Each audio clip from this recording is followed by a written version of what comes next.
Good afternoon, everyone. Hello. All right, we ask this question every week, and do we know what time it is? I hope you know by now. It is Take Home Tuesday time here at Hen Chicks Studio. Today, Stacey is joining me once again for another fun project. Now, last time, Stacey, we did something with yarn, and we didn't really think about being two yarn projects that we've done back to back. Funny. But it is. So apparently, we're putting this box of yarn scraps together. So maybe you haven't joined us before, and if you haven't, welcome.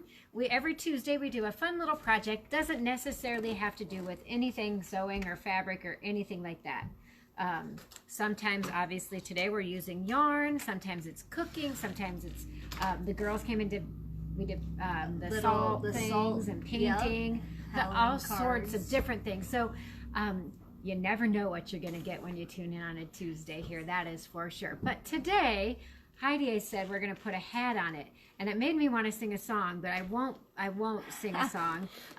But then I thought, you know, it is getting to be very blustery around here at times in central Iowa. We have the weather changes and the wind gets cold, so we do have to put a hat on. We might lose our hat. We might lose our hat tomorrow in the wind. So today we're going to make these cute little mini stocking hats, and some of these are actually mine, and we've put the string on them so we can hang them on the tree. But that's what we're going to do today. Just a cute little project. Now, as you're getting ready for the holidays and some of those things, something you can do with the kids again, I think. Yes. But fun. We are still somewhat youthful, right? Oh, well, yeah, of course. Mm-hmm. Yeah. So we still enjoy it too. So children of all ages can enjoy this project. So let's get started. Heidi gave me a very nice present today, by the way. Does anybody want to guess what it was? A toilet paper roll. I tried to do mine. She has to do her part for Take Home Tuesday. So we are going to use this toilet paper roll on Take Home Tuesday. We'll finish it off for Heidi. She was so generous to leave us some tissue on here in case we got emotional while we were wipe our tears. I don't know. Okay, if you don't have a toilet paper tube, you can also just cut. We had some thin cardboard around that we cut some other ones on. So a toilet paper tube, paper towel roll, something like that. And from here, we're going to cut about approximately 3/4 inch ring. And it can be obviously give or take. It's not. This is not going to be scientific here. When we cut some cardboard earlier today, we just taped it together. It was a flat piece of cardboard, and we just taped it together. So I'm cutting approximately. I guess if you want to be one of those exact people measure it, you can measure it, but I did not. Okay. So we need a toilet paper tube and a ring, and then you're going to wrap approximately, Stacey, 12 inches. Of yarn. You need around 40 to 42 pieces of yarn. And you don't want to do it tight, as I found out. Yes, because you want to do it somewhat loose. Otherwise, you end up with a mini, which is cute. We kind of like the mini hat.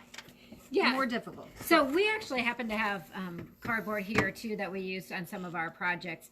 When we're kitting up things to send out, that is 12 inches. But if so, Stacey's wrapped hers already. But you could go search your rulers out at home. This one's a 6-inch ruler, so the same thing here. I would just wrap it 42 times, or however many times I need it. 1, 2, 3, 4, 5, 6. So you get the idea with that. Oh my goodness. It was a lot easier on the big one. It's kind of like fishing. Reel it in, reel it in. I'm sure some people will find some fine quality entertainment out of watching us today, Stacey. I'm afraid I'm going to get smacked in the face, I think. That could be something fun. You know, if you're sitting by somebody on the couch and they're, yeah. Okay, so now I've got mine kind of wrapped. I really have no idea how many times I wrapped it, but that's okay. I'm going to cut that. And then Stacey has hers wrapped, and you did about 12 on each, right? Yeah. Because I'm going to do 2 colors. And she's going to do the 2 colors. So she's going to cut on both ends of her cardboard to get her strings out. And then I'm going to just cut on one side of mine because it was a section thing. So you can use any of your sewing rulers, you can use cardboard, you can use whatever works best for you. Ta-da. I kind of feel like that's like the little yarn here. Okay, and I'm just going to cut on one side of mine. Okay, so now that we have our strings of yarn, let me clear off our workspace a little bit. Again, this is what we're making. I do like the mini hat. I love the pom-poms when they start to get a little frayed. So from here, we're going to take one string, and we're going to start putting it on our toilet paper roll or tube or whatever we've cut the piece on. So we're just going to come in and do a loop and bring our threads, the ends through the loop, and pull it tight. So you're going to keep doing that all the way around your hat. Now the biggest thing I think when we were doing this earlier was to make sure that you're kind of working the same direction, because you want your threads all, the loose pieces all going one direction. And you want to give them you don't want to do like that. Right. So you they're want going them the to opposite both be the same direction. And so as far as the number of strings, all yarn is not created equal, as we already know. Some is thicker, some is thinner, some has more of a fuzziness to it. So again, we're coming through. I'll go again, Allison, and go a little bit slower. But I do want to get them kind of tightly together. So you might add more than 40 strands. I'm folding it in half. Can you see it, Allison, or no? Okay, folding it in half so I have a loop. I'll go a little slower. Going under my piece, bringing my tails through, and then just pulling it tight. I like to move it over and scrunch it a little bit After right you get away. it, yeah. So then you know how much space you're working with as you go. And since Stacey's doing 2 colors, I don't know, she might be are you counting a pattern? I'm gonna do 3, and I'm not sure. This purple is a little smaller, or pinkish purple, so I might do 4 of that to make it equal. But it's kind of fun because you could really, and you know, this yarn, we've used it several times for different projects here. It's just leftover yarns that are in my basement from other projects. I have some other ideas with it too, but a lot of it's stuff that was gifted to me from, I don't even know where it all came from. So maybe you have some of this in your basement that you could use or someplace. Yarn is also not that expensive, and it goes a long way. You could do the same thing probably with like embroidery floss and make it a really tiny one. yeah, Because why not challenge ourselves?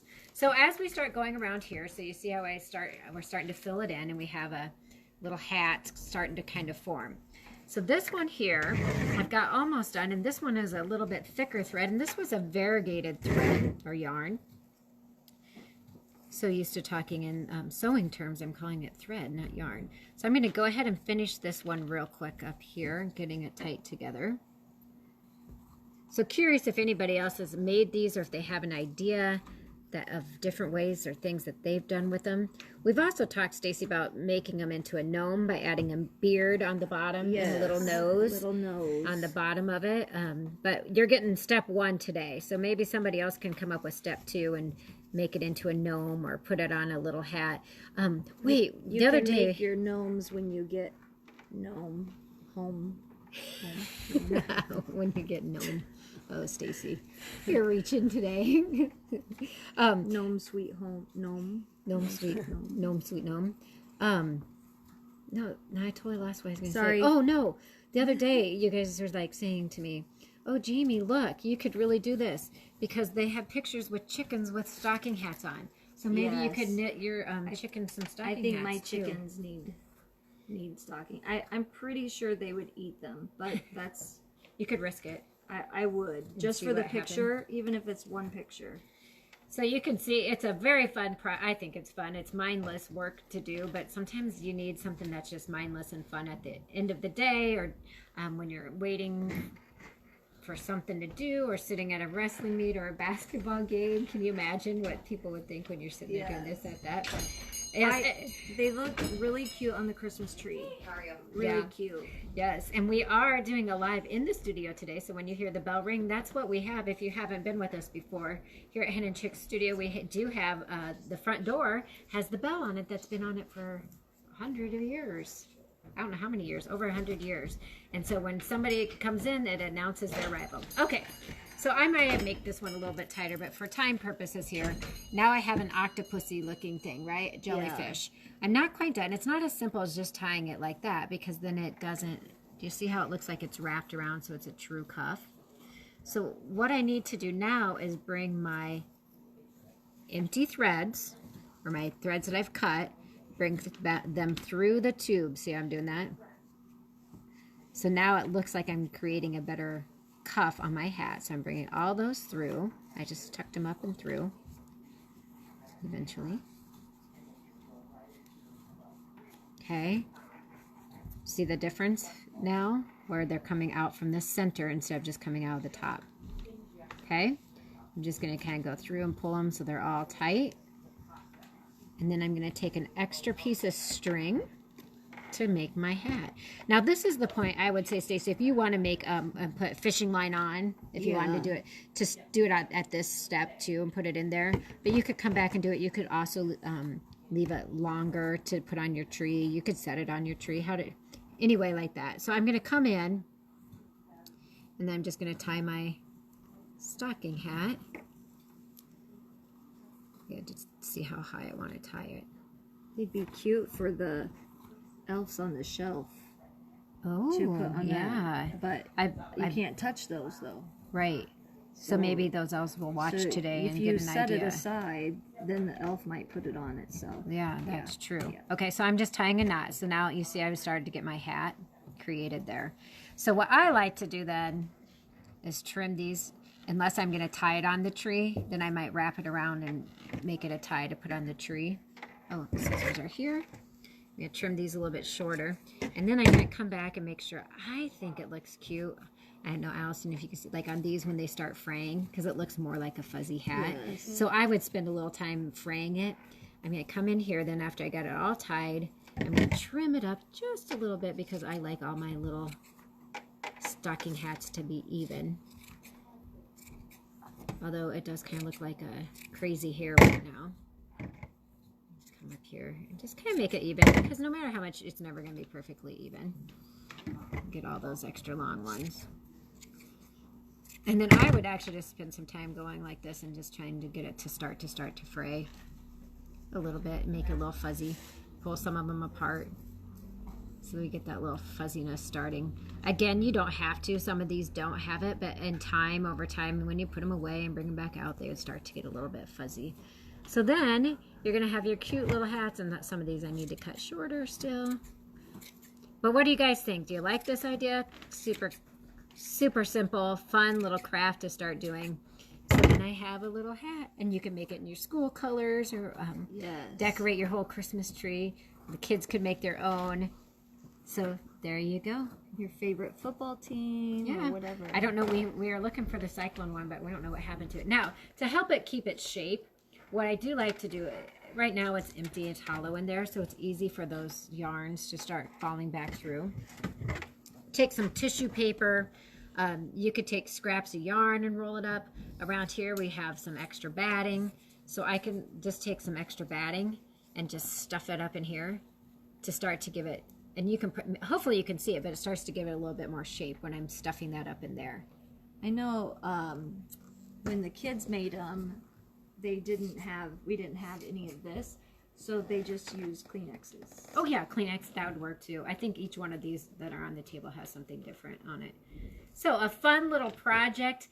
If you are not in an area that you experience winter, maybe this will be a fun little thing for you to feel like you get a taste of winter. But around here, we do have winter. We do. And if you don't have winter, you can take a picture of when your flip-flops and a Christmas tree. That's holding fun. Your little stocking hat. Yeah, holding your little stocking hat. So hopefully you enjoyed today's Take Home Tuesday.